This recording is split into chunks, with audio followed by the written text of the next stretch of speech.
মাসটি জানুয়ারি মাস। আর কিছুদিনের মধ্যেই লেবু গাছে ফুল চলে আসবে। আবার কিছু কিছু গাছে ফুল আসতে শুরু করেছে।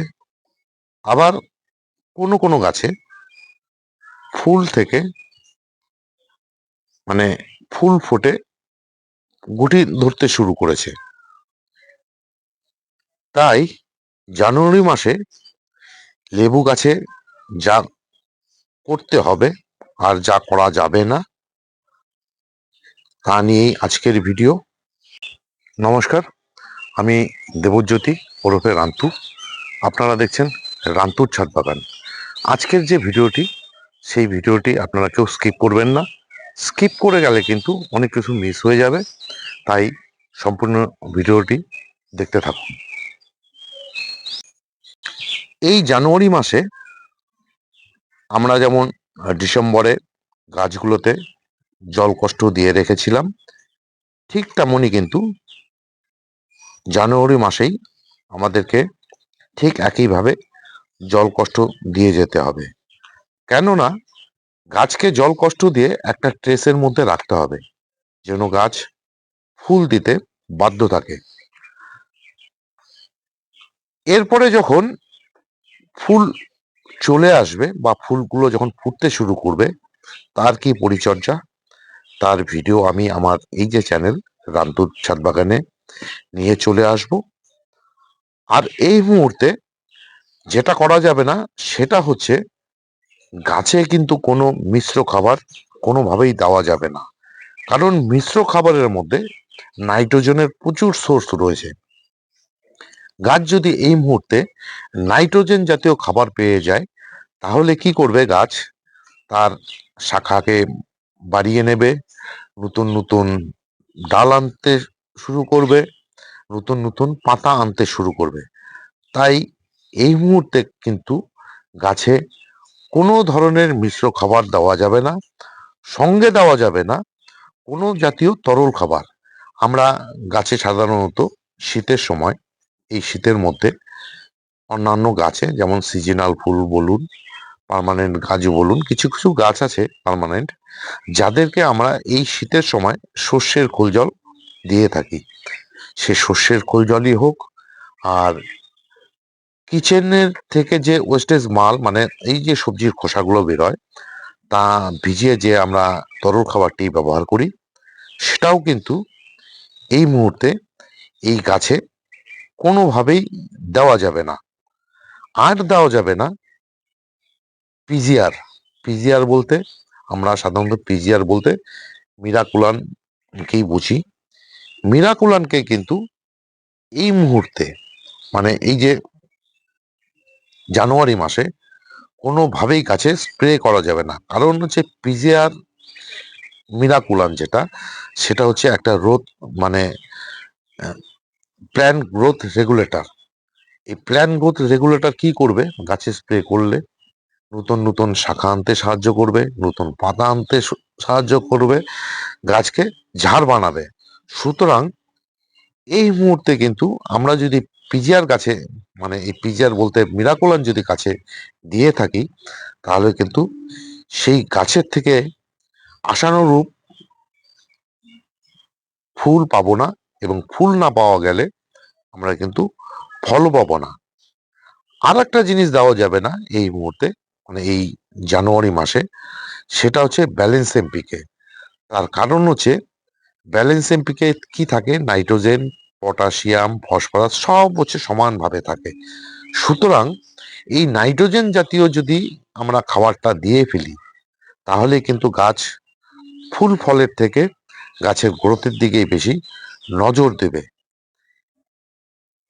তাই এই জানুয়ারি মাসে যেসব জিনিস, মানে এই যে 5টি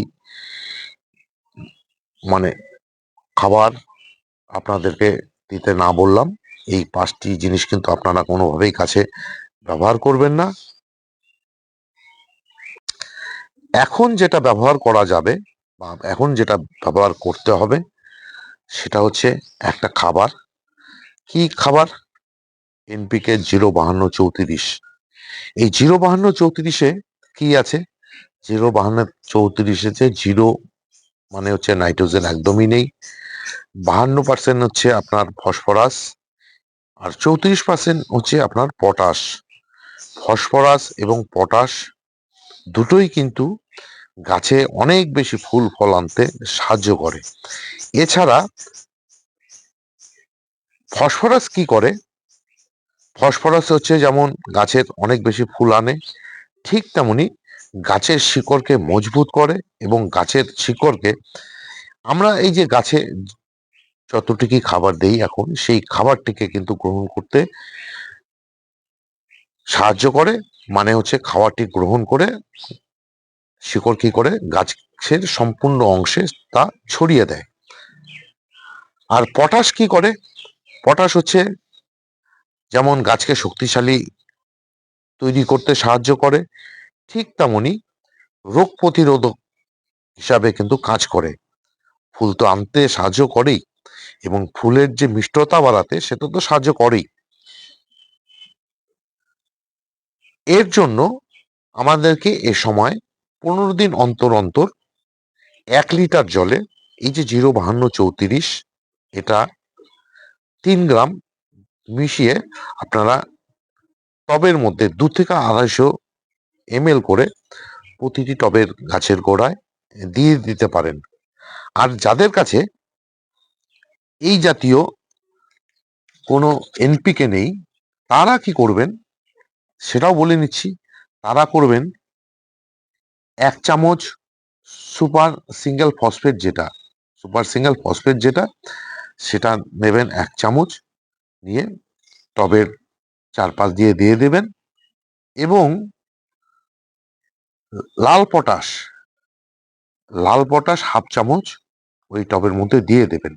যারা টবের মধ্যে লাল পটাশটা দিতে চাইছেন না তাদের বলবো আপনারা কি করবেন 0050 মানে সালফেট অফ পটাশ 1 লিটার জলে 2 গ্রাম মিশিয়ে গাছের মধ্যে স্প্রে করে দেবেন।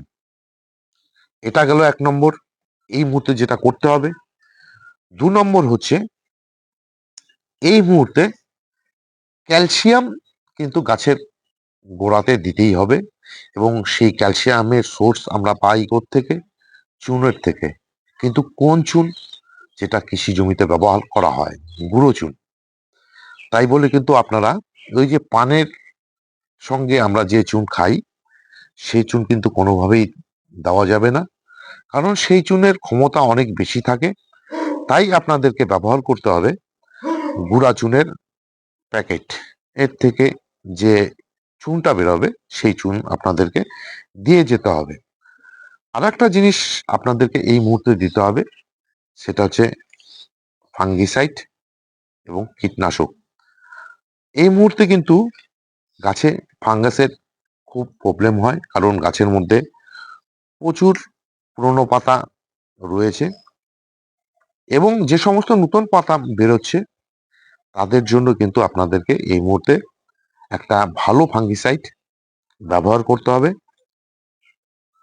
সেটা কোন ফাঙ্গিসাইড, যেহেতু এই মুহূর্তে ডাইব্যাকের একটা সমস্যা থাকে, তাই কপারযুক্ত ফাঙ্গিসাইড ব্লাইটক্স এই মুহূর্তে একবার স্প্রে করে দেবেন। ঠিক তার 20 দিন পরে আর একবার ব্যবহার মানে স্প্রে করে দেবেন। যাদের কাছে ব্লাইটক্স থাকবে না, যদি অ্যামিস্টার টপ থাকে, তাহলে আপনারা সেটাও 1 লিটার জলে 1 ml মিশিয়ে গাছের স্প্রে করে দিতে পারেন। আর এই মুহূর্তে যেহেতু কিছু নতুন নতুন পাতা বেরোচ্ছে, তাই এই মুহূর্তে কিন্তু একটা কীটনাশক আপনাদেরকে স্প্রে করে দিতেই হবে এবং সেই কীটনাশক হতে হবে সাইপারমেথ্রিন গ্রুপের। সব থেকে ভালো হচ্ছে প্রোফেক্স সুপার, যেটা আমি আমার লেবু গাছে অন্তত ব্যবহার করে থাকি। আর যে সমস্ত লেবু গাছে ফুল ফুটতে শুরু করেছে বা ফুল ফুটে গেছে, এই মুহূর্তে কিন্তু তাদেরকে কোনো কীটনাশক স্প্রে করা যাবে না। আপনারা যে সমস্ত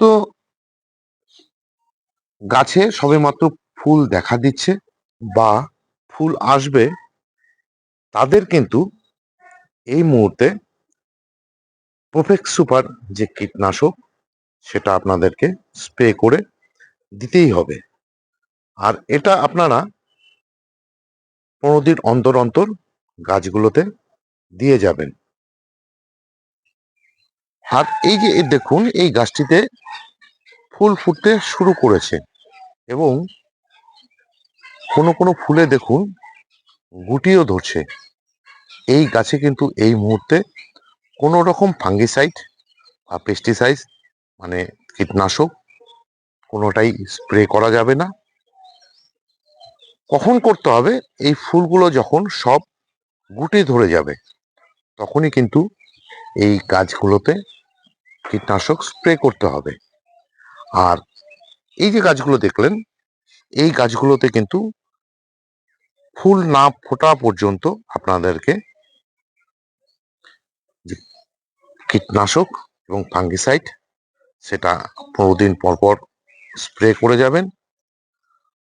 আর যেটা করতে হবে এই গাছগুলোকে এমন জায়গায় রাখবেন যেন সারাদিন রোদ পড়ে, কারণ যেহেতু এখন শীতের সময় দিনের দৈর্ঘ্য কম, তার জন্য আলোটাও কম, তাই এমন জায়গায় গাছগুলোকে রাখতে হবে এই মুহূর্তে যেখানে সারাদিন রোদ পড়ে থাকে।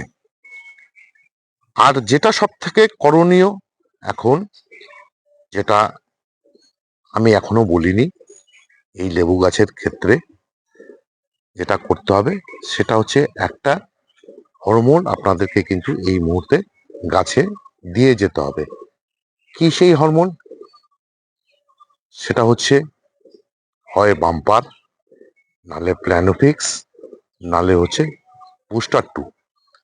আমি কিন্তু আমার গাছের ক্ষেত্রে প্ল্যানোফিক্স ব্যবহার করেছিলাম, কিন্তু যেহেতু ফুল আসতে আর 15-20 দিন বাকি এই সমস্ত গাছগুলোতে, তাই এই গাছগুলোতে আমার মতে একটা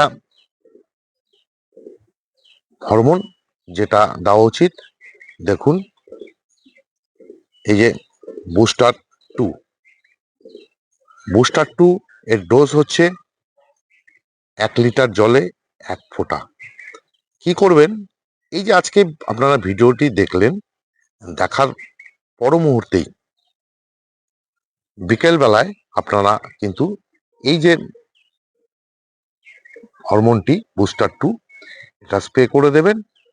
করে দেওয়ার পর ঠিক 15 থেকে 20 দিন পর আর একবার স্প্রে করে দেবেন। যাদের কাছে বুস্টার 2 নেই, বাম্পার আছে বা প্ল্যানোফিক্স আছে, আপনারা সেটাও দিতে পারেন।